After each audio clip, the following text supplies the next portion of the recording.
Boa noite, meus irmãos, tudo bem?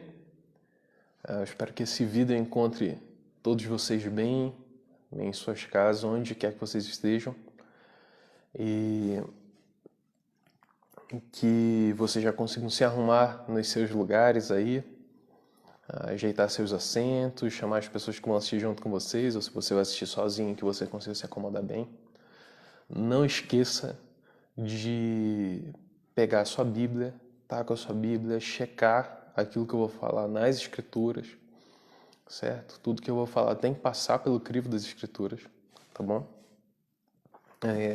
Se acomode bem aí também, compartilhe a transmissão com as pessoas que você quer que assistam, ou compartilhe no seu feed do Facebook. E logo a gente já vai começar. Então, só para relembrar, Bíblia, compartilhe com quem você quer que assista, se acomode bem e vamos prestar bastante atenção naquilo que a gente pode aprender do Senhor hoje através das Escrituras, certo? Também eu sei que principalmente a gente que está aqui em Videira, as reuniões elas foram paralisadas normalmente, elas foram impedidas novamente. Nós sabemos que Cristo é o cabeça da igreja, não César. Então nós sabemos que, sim, de nenhuma forma um poder público ele tem poder de dizer ou não se um culto pode ou não ocorrer, certo? A gente sabe que eles podem dizer se pode ou não ocorrer em certo prédio se ele estiver em situações de risco ou situações análogas. Mas nós, como Igreja de Cristo, nós cremos que, apesar de que o Estado não é o cabeça da igreja, nós acreditamos bastante em que deve-se agir com bom senso.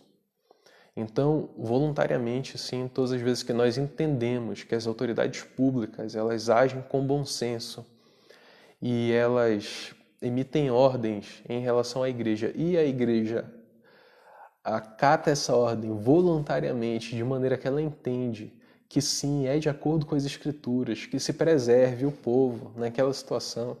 Então a gente vai voluntariamente paralisar as reuniões, a gente vai deixar de fazer as reuniões.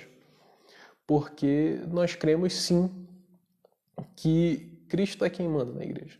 Ninguém pode vir e dizer como deve ser a liturgia de uma reunião cristã genuína, principalmente. Então nós cremos dessa forma. Se você que está vendo essa transmissão, se você é pastor, ou líder de alguma igreja, ou líder de uma congregação, ou um seminarista mesmo, um cristão genuíno, missionário, como todo cristão deve ser, entenda que a posição da igreja ela não é uma posição de rebeldia em relação ao Estado, quando o Estado não se coloca em rebeldia contra as ordens divinas, certo? Então, a posição da igreja não é uma posição de rebeldia. Nós felizmente cooperamos com tudo aquilo que nós considerarmos certo e com tudo aquilo que nós considerarmos de acordo com as Escrituras. E de maneira nenhuma nós desprezamos as autoridades civis que o Senhor Deus mesmo constituiu sobre nós para punir os injustos e para honrar os justos. Então, louvado seja o Senhor Deus pelas boas decisões. Mas ainda assim nós reiteramos o nosso compromisso com as Escrituras e não primariamente com as Escrituras e não primariamente com o Estado ou qualquer poder público, certo?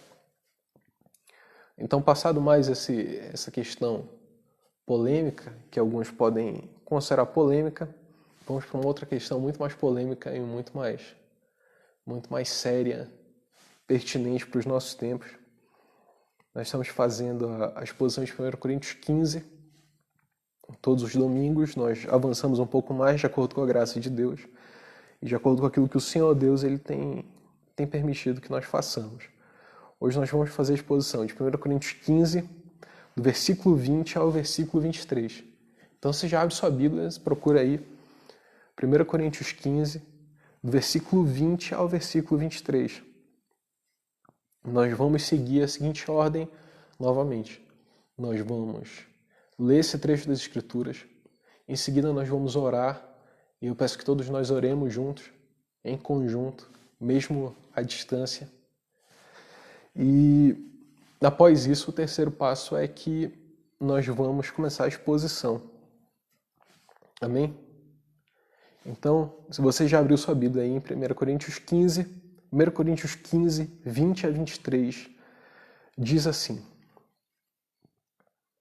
Mas de fato, Cristo ressuscitou dentre os mortos, sendo ele as primícias dos que dormem. Visto que a morte veio por um homem, também por um homem veio a ressurreição dos mortos. Porque assim como em Adão todos morrem, assim também todos serão vivificados em Cristo. Cada um, porém, por sua própria ordem. Cristo, as primícias. Depois, os que são de Cristo na sua vinda. Vamos orar? Senhor, nós te agradecemos, Pai, por mais este domingo que o Senhor nos dá, Senhor. Mais uma oportunidade, Pai, de expormos as Tuas Escrituras a todos aqueles que ouvem, Senhor. E, Pai, muito obrigado por todos aqueles que estão destinados a crer e que crerão, inclusive, a partir desta noite, Senhor. Muito obrigado, Senhor, pelo privilégio que o Senhor nos dá de pregarmos a Tua palavra, Senhor. Apesar de nós, Senhor, Tu fazes tudo o que fazes. E todos os Teus conselhos e tuas decisões, Senhor, elas são boas, são perfeitas, Pai, são agradáveis. Ainda que por um momento doam em nós. Senhor, esta noite eu peço, Pai, que o Senhor fale a todos os corações, Pai, que ouvem essa mensagem. E todos aqueles que ouvirão essa mensagem no futuro. Peço, Pai, que o Senhor haja com poder sobre todos, Pai, e que a sua glória seja manifesta aos nossos olhos, a fim de que Tu sejas glorificado e santificado em nossas vidas, Senhor. Senhor, não deixa passar um sequer, Senhor. Aqueles, Pai, que estão destinados a crerem nesta noite, Pai, não os deixe escapar, mas quem jamais escapou da sua mão, Senhor? Senão somente aqueles que o Senhor deixou que se safassem, Senhor. Senhor, eu te peço que quanto a mim, Pai, que serei um mensageiro, o Senhor não me deixe distorcer a mensagem, não me deixe desviar da mensagem, Senhor. Pai, não me deixe colocar as minhas opiniões acima daquilo, Pai, que é somente a exposição das Tuas Escrituras, Senhor, da Tua palavra, Senhor. Porque uma pregação é para deixar o Senhor falar, é para o Senhor falar. E para nós, Senhor, não nos colocarmos como se fôssemos Deus colocando as nossas opiniões acima, mas que seja somente a exposição da Tua palavra.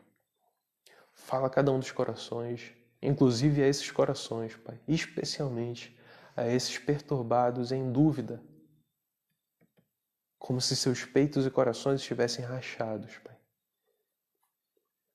Pai, esses, Pai, que sentem como se brotasse algo, Pai, dentro de si, mas eles não sabem o que. Aqueles, Senhor, que sentem encolher, às vezes, Pai, os seus próprios seres dentro de si, Senhor. Faça-os serem vivos esta noite, Senhor. Vivifica-os, Senhor. Assim como Tu nos vivificaste, Senhor. Abre os nossos olhos, Pai. Abre os olhos de todos aqueles, Pai, que têm que vir a Ti, Senhor. Aqueles que têm que ter ciência real do seu pecado, Senhor. Aqueles que têm que ter uma ciência real da justiça, do juízo, Senhor. E da graça manifesta desde a cruz para todo sempre, Senhor. Alcançando os nossos tempos e então a eternidade, na qual nós estaremos contigo, Senhor, pelo beneplácito da Sua vontade, Senhor, pela Sua boa vontade, Pai. Assim nós nos colocamos diante de Ti, Senhor, sabendo que Tu fazes todas as coisas. Por isso nós pedimos também, concede-nos a paz, pois todas as nossas obras Tu as fazes por nós. Como está escrito em Isaías. Nós pedimos isso, ilumina nossas mentes e fala conosco, em nome de Jesus. Amém, Senhor. Amém? Então vamos lá, 1 Coríntios 15, do versículo 20 ao versículo 23. Esse trecho aqui, na verdade, ele vai do versículo 20 ao versículo 28. Nós vamos, se o Senhor Deus nos permitir, vamos dividir em duas partes. A primeira parte é hoje, do 20 ao 23. A gente vai fazer uma pequena recapitulação do que aconteceu antes, do que o apóstolo Paulo tratou antes. O apóstolo Paulo, ele trata nos dois primeiros versículos ele faz uma lembrança daquilo que ele entregou e daquilo que ele também recebeu, que é o Evangelho. Nos versículos 3 e 4, ele faz um resumo do que é o Evangelho, e vale a pena que a gente sempre faça e refaça esse resumo, que é: Cristo morreu pelos nossos pecados segundo as Escrituras, foi sepultado segundo as Escrituras e ressuscitou ao terceiro dia segundo as Escrituras. Esse é um resumo do Evangelho. A partir do versículo 5, ele faz uma exposição, ele dá provas de testemunhas que viram o Cristo ressurreto e ultrapassa o número de 500. Nós hoje, obviamente, não podemos checar com essas testemunhas, nós não podemos ir lá e falar com essas pessoas.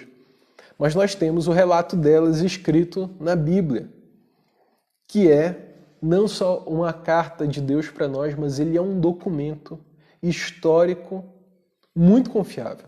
De todos, o mais confiável de todos. E vale a pena ressaltar 2 vezes que de todos e de todos ele é de fato o mais confiável. Após isso, ele fala do seu próprio chamado e de como ele se vê como o menor de todos os apóstolos. E ainda assim, que não importa quem pregue o Evangelho, pregando o Evangelho verdadeiro, vale a pena que se creia, porque vale a pena que se creia somente naquilo que é verdade. Não importa quem pregue. A autoridade está na palavra e não no pregador. Assim como nessa noite também a autoridade está na palavra e não em quem prega. Por fim, ele faz uma grande defesa lógica, apologética, de como a ressurreição ela é real. E de que se não é real, Cristo também não ressuscitou. E se Cristo não ressuscitou, a gente faz de Deus mentiroso. E se Cristo não ressuscitou, a nossa fé é vã. Porque a ressurreição também é base do cristianismo. Cristo ressuscitou. Ele morreu pelos nossos pecados, ele foi sepultado e ressuscitou. Esses três pontos eles são fundamentais para a crença do cristianismo e para o valor imensurável que ele tem. Por fim, ele termina essa parte apologética, essa parte lógica. Então ele começa a entrar numa parte teológica. Eu não preciso, apesar de que continua sendo apologético, ele não precisa mais. Agora ele entende que agora ele precisa entregar as verdades, ele não precisa mais ficar fazendo defesas lógicas o tempo todo. Ele começa a entregar as verdades que são frutos daquilo que é a revelação de Deus para a igreja e daquilo que o Senhor Deus revelou também através da racionalidade, mas principalmente porque nós temos uma fé que pensa e uma razão que crê. Nós sabemos que todos os que são salvos pelo poder de Deus. Mas que o Senhor Deus, ele não abre mão da nossa inteligência. No entanto, agora, nós vamos entrar e vamos mergulhar ainda mais nessa parte de poder de Deus. E todas as Escrituras são poder de Deus, mas ele vai entrar nas partes que são verdades, ele vai atestar, ele vai firmar de novo, ele vai proclamar mais uma vez essas verdades. E começa no versículo 20, ele fala que é a conclusão daquilo que ele falou antes. Versículo 20. Mas, de fato, Cristo ressuscitou dentre os mortos. Não precisa, na verdade, aqui a gente já não precisa mais dar mais argumentos em relação a isso, porque para quem é cristão, o cristão sabe que Cristo ressuscitou dentre os mortos. Ainda que a nossa fé entregue todos os argumentos lógicos e racionais possíveis, nós sabemos que uma pessoa só é salva pelo poder de Deus. E basta nós proclamarmos: Cristo, de fato, ressuscitou dentre os mortos. E não há dúvidas nisso. Nós podemos então discorrer e falar sobre as grandezas do poder de Deus e do Evangelho de um Cristo que ressuscitou dentre os mortos. Mas de fato e verdade, aconteceu. Cristo ressuscitou dentre os mortos, sendo ele as primícias dos que dormem.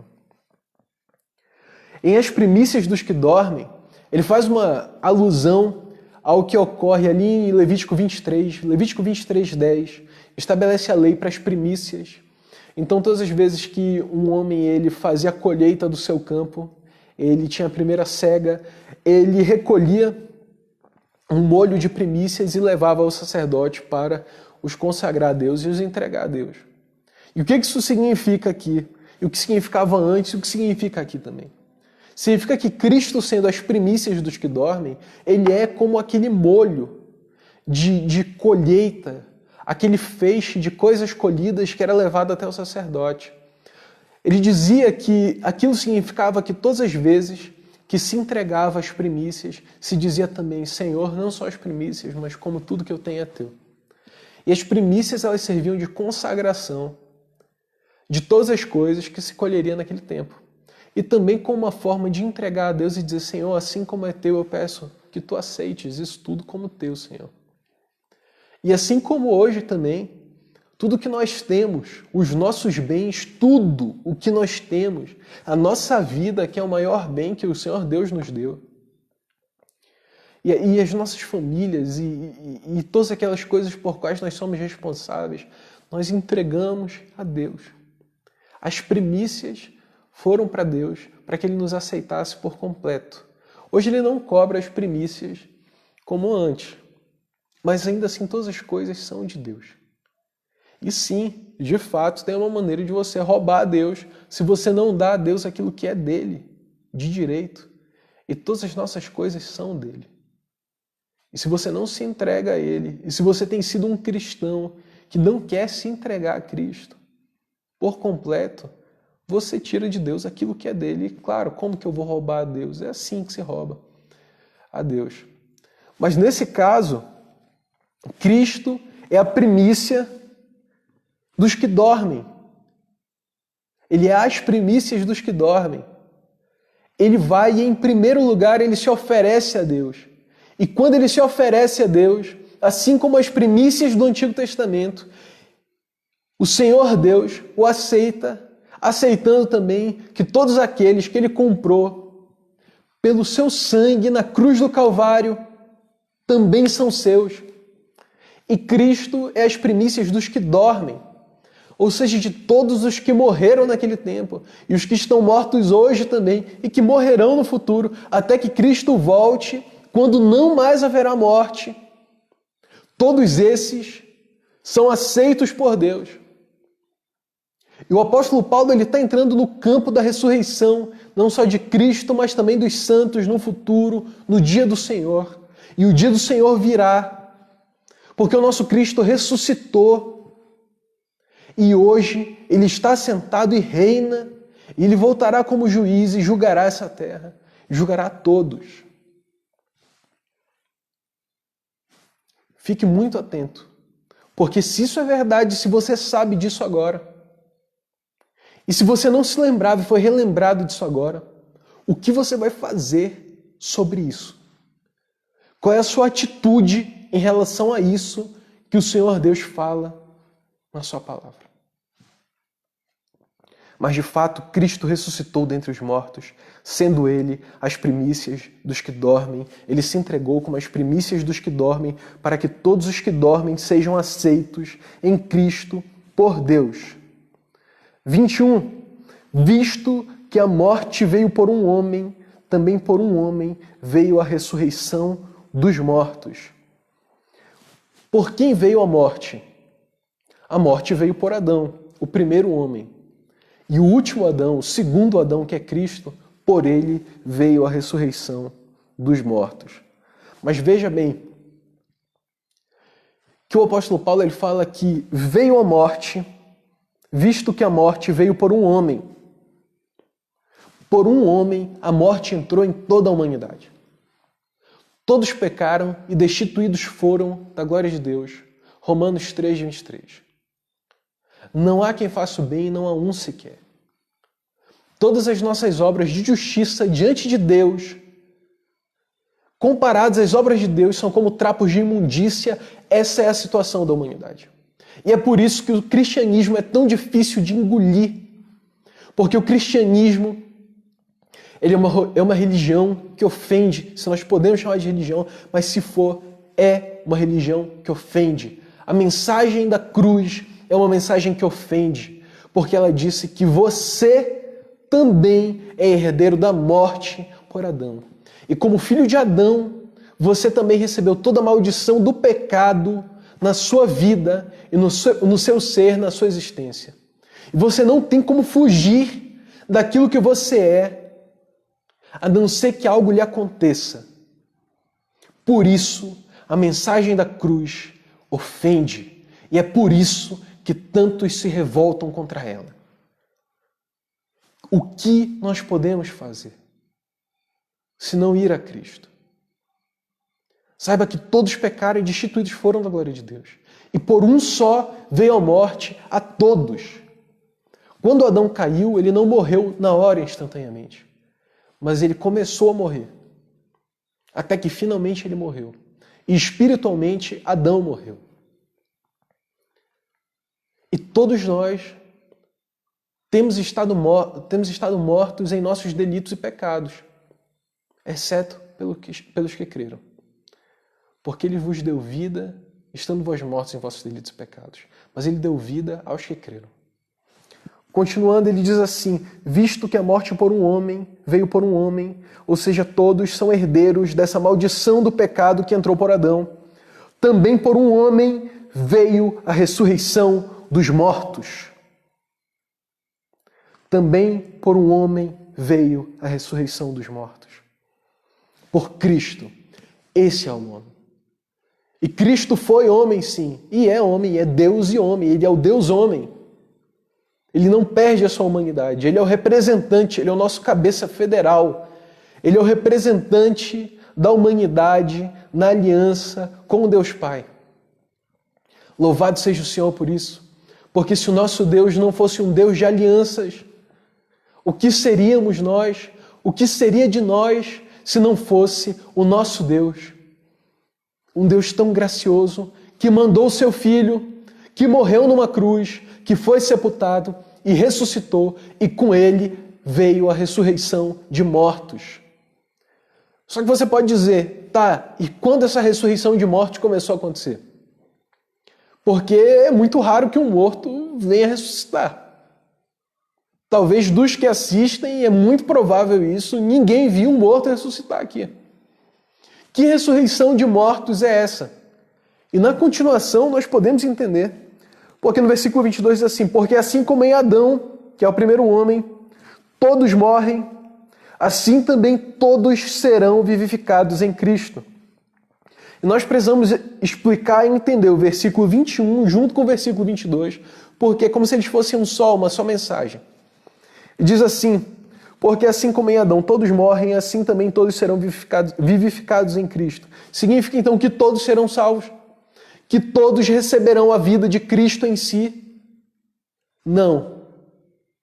Nós sabemos sim que aqui fala isso e que nós temos que interpretar as Escrituras à luz de passagens mais claras. Nem todo versículo precisa ser um tratado teológico acerca de todo tema. Por isso nós temos que entender que todos serão vivificados. Quem? Todo aquele que crê. Porque todo aquele que crê e for batizado será salvo. Mas aquele que não crê será condenado. Marcos 16:16.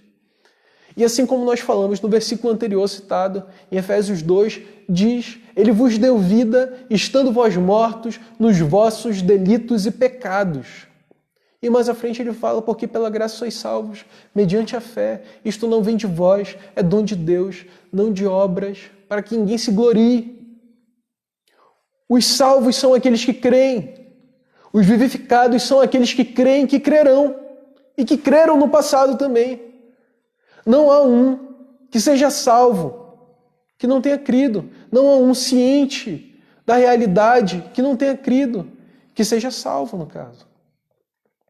Então o apóstolo Paulo ele não está pregando de maneira nenhuma aqui o universalismo. De maneira nenhuma. Ele está pregando. Mas ele fala que nele nós seremos vivificados e por ele veio a ressurreição de mortos.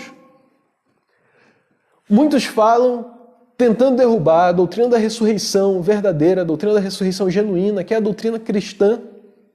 Muitos falam que a ressurreição de Cristo foi espiritual. Mas nós temos que fazer uma diferença entre o que é uma ressurreição espiritual e o que é uma ressurreição física. Primeiro, que para você ressuscitar espiritualmente, você tem que estar morto espiritualmente. E Cristo nunca esteve morto espiritualmente. Cristo sempre esteve vivo. Na verdade, o único que nasceu espiritualmente vivo, concebido espiritualmente vivo. destinado a nascer espiritualmente vivo, porque nele não havia pecado. Só morre espiritualmente aqueles que pecam, e Cristo foi e é o Cordeiro Imaculado de Deus. E nele não há pecado, não há mácula, não há mancha de sujeira, de imundície, de pecado nele. Diferente do que é em nós. Como falou Davi, eu nasci em pecado me concebeu minha mãe. Todos nós nascemos em pecado, todos nós herdeiros de Adão, mas ele, que é o novo Adão, o segundo Adão, ele não é herdeiro da maldição do pecado. Porque é impossível que Deus peque e o nosso Senhor Jesus é Deus. E nele não há pecado. Por isso, ele é o sacrifício aceito por Deus. E o sinal da sua aceitação por Deus é que ele ressuscitou dos mortos. Ele não está debaixo do domínio do pecado. E é por isso que nós podemos dizer: onde está a morte, a tua vitória? Onde está o teu aguilhão? A morte foi tragada pela vitória. E quem foi que venceu a morte senão Cristo? O único que poderia vencê-la. Nenhum de nós pode fazer isso. E é por isso que as doutrinas da graça são doutrinas da graça de ponta a ponta. Porque nós não podemos fazer nada para sermos salvos. Cristo nos salva. Nós não podemos fazer nada para pagar os nossos pecados e sermos aceitos por Deus. Mas o Senhor Jesus Cristo, ele morre numa cruz para nos salvar. E ele vence a morte. E ele é as primícias dos que dormem. E ele ressuscita, e com ele nós ressuscitaremos em corpo. E hoje ressuscitamos espiritualmente. Por isso que ele fala que ele nos deu vida quando nós estávamos mortos nos nossos delitos e pecados. Por isso a ressurreição de Cristo, que é falada aqui, ela é uma ressurreição física, corpórea. Mas a nossa ressurreição, ela começa por uma ressurreição espiritual. Nós que somos seres humanos, pecadores, nós ressuscitamos espiritualmente. E primeiro ressuscitamos espiritualmente, para que nos últimos dias, no último dia, no dia que o Senhor vier buscar a sua igreja, nós ressuscitaremos fisicamente. Por um entrou o pecado e a morte. Mas por Cristo entrou a ressurreição e a vida. Ele é a ressurreição e a vida, como está escrito em João 11. Eu sou a ressurreição e a vida. Esse é o nosso Cristo. E se você ouve essa mensagem essa noite, e você tem andado confuso acerca da sua fé, e se você tem andado por aí claudicante, fraco, tropeçante e errante, longe de Cristo, saiba que hoje Cristo chama você para vir a Ele, para se arrepender dos seus pecados, para se render ao seu Salvador, Cristo Jesus, que hoje reina assentado à destra do Pai. Os seus pecados são perdoados na cruz de Cristo e não há condenação para aqueles que estão em Cristo Jesus. Não há condenação. Cristo é as primícias dos que dormem. E um dia dormiremos, talvez, se Cristo não voltar enquanto estivermos vivos. E nós seremos com Ele e fomos com Ele aceitos por Deus. Herdeiros da promessa, co-herdeiros com Cristo. Mas se você ouve essa mensagem, venha para Cristo. Talvez seja a sua última chance. E talvez você tenha ouvido essa mensagem, algumas mensagens da igreja aqui, do Farol, ao longo dos últimos domingos. E talvez você tenha lutado contra essas mensagens. E não tenha concordado com muitas das coisas que se falam aqui. E ainda assim você volta a ouvir essas mensagens. E você volta a pensar nessa palavra que fere o seu coração. E uma palavra que fere o seu coração de uma maneira que seu coração sangra e que você não fique em paz. Mas até que Cristo venha, Ele toque finalmente e diga: ressuscita, Lázaro, vem para fora, você virá. Porque não adianta lutar contra Deus e não adianta lutar contra aquilo que você foi chamado para ser. Se você foi chamado para ser um santo do Senhor, você será um santo do Senhor. Pare de lutar contra Cristo, venha. Venha para Cristo. Arrependa-se dos seus pecados.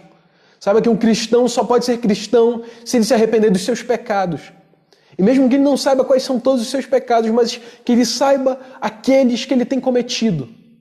Aqueles que ele não consegue largar. Essa pode ser a noite da sua salvação. Abandone os seus pecados e venha para Cristo. Talvez você não tenha conseguido ver e não esteja conseguindo ver aquilo que tem acontecido ao seu redor, na sua vida, dentro de si mesmo.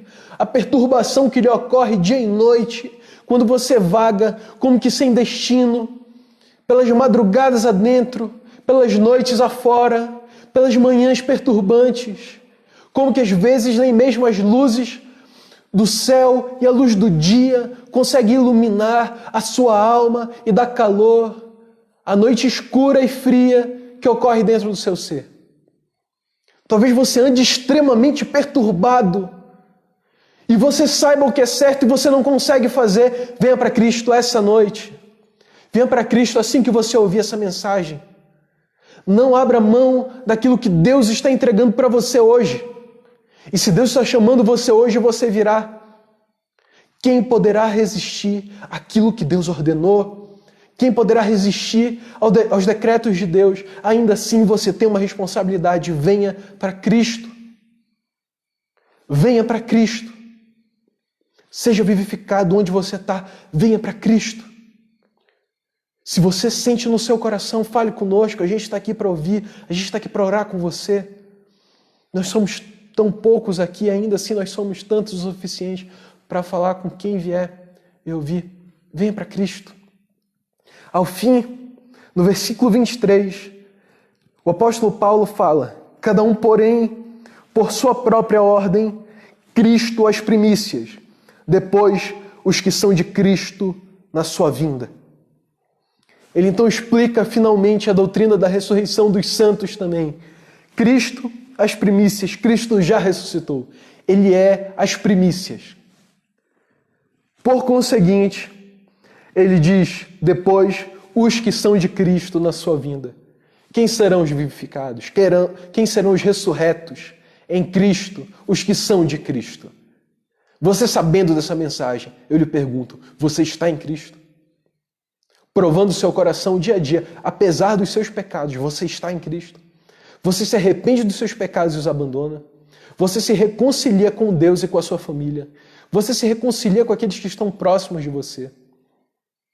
Você tem caminhado em perdão, no perdão de Deus e em perdoar os próximos? Porque o perdão é uma excelente ideia.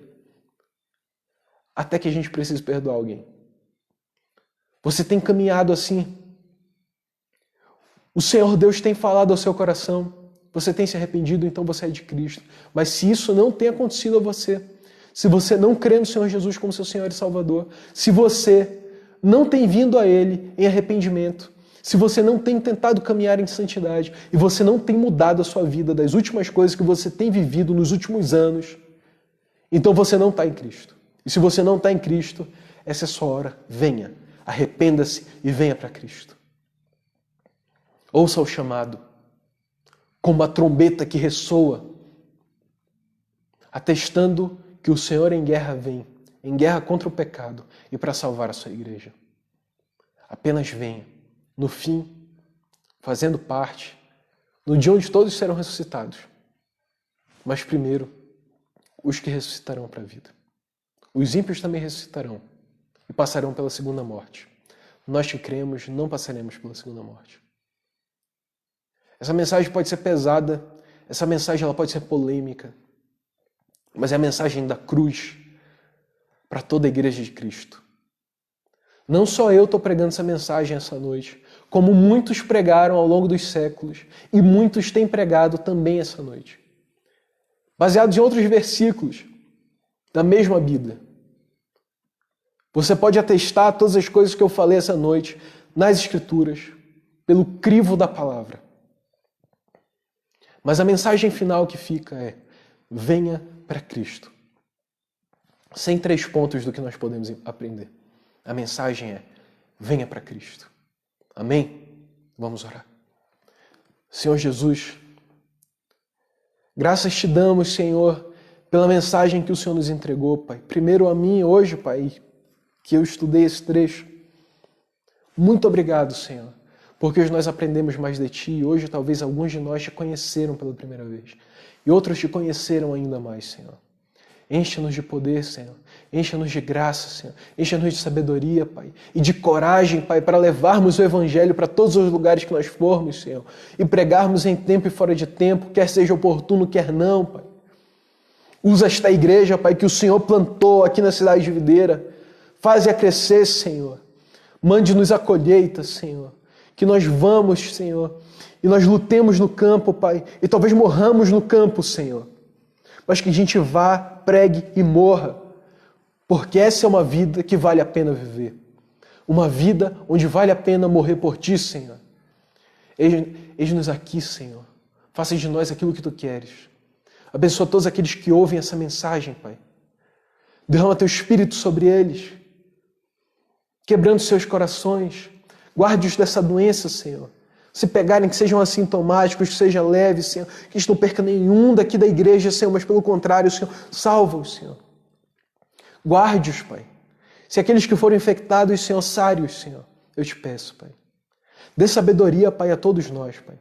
Aqueles da nossa igreja, Pai, que têm estado em pecado, Pai, e aqueles que têm procurado santidade, Senhor. Aqueles que têm feito coisas erradas e aqueles que têm procurado fazer certo. Ilumine-os todos, Senhor, eu te peço. Pai, todos aqueles que são teus filhos, Pai, salve-os, sários. Pai, a começar por mim, Senhor, santifica-me, Senhor. Eu te peço, Pai, em nome de Jesus. Amém, Senhor. Meu irmão, se você ouviu essa mensagem, o Senhor Jesus tocou o seu coração. A gente está à disposição aqui, nós somos alguns, não é só eu, nós somos alguns que trabalham aqui nessa obra. Você pode mandar uma mensagem para a gente, você pode mandar uma mensagem para a página, você pode procurar o crente mais próximo de você, o crente genuíno mais próximo de você. Ore com ele. Se você é de Videira, procure a gente marca para conversar. Quando as reuniões voltarem, você vai ser muito bem-vindo. Pela graça de Deus, hoje, se você se arrependeu, está tendo festa nos céus. Queria eu também poder participar dessa festa. Mas venha, não fique acanhado também. Não esqueça de curtir aqui o vídeo, não esqueça de compartilhar se você crê que essa mensagem precisa chegar a mais pessoas. E não esqueça também, eu sei que é um terceiro pedido, não esqueça também de se inscrever no nosso canal do YouTube, que é Farol Videira. Você procurar lá, vai achar fácil. Deus abençoe você, Deus abençoe sua vida e que o Senhor Deus nos guarde e nos abençoe para que a gente prossiga na obra. Até semana que vem. Um grande abraço do amigo de vocês que fica aqui. Até mais.